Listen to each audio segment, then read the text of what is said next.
In this set of promotional videos, we are going to go through three main topics.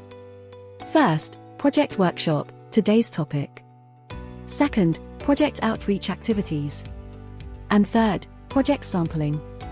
For more info about the others BrineRIS promotional videos, please check our websites and social media. The first project workshop was the Geothermal Lithium Networking event. It took place in Wrocław, Poland on 27th and the 28th of September, 2022. The event was attended by more than 50 participants from all over the world, online and on-site. Event topics were related to the use of lithium, its relevance in the world around us, its occurrence in different natural sources and the recovery technologies.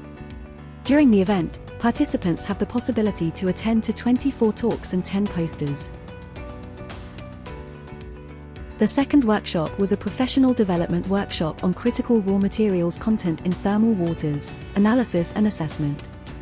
It took place on the 30th of March, 2023, in a hybrid format, and was organized by the Miskolc University, Hungary.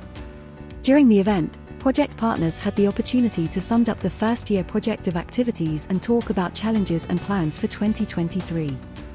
Participants had the opportunity to listen to many lectures about critical raw materials recovery from geothermal waters. In addition, workshop participants took part in a field trip to geothermal water system facilities. The third project workshop was a professional training workshop on renewable energy recovery from geothermal resources. It took place on 10th to the 11th of May, 2023, at Freiburg, Germany. The event, organized by the TU Bergakademie Freiburg, was attended by more than 20 participants on-site and online. Project members had the opportunity to explore the possibilities of using mine waters as an energy source. Also, they took part on a field trip to the Terra Minealia Museum and to the Research and Training Mine Rachezek, where they get in touch with underground geothermal installations. For further information, please visit our websites and follow us on social media.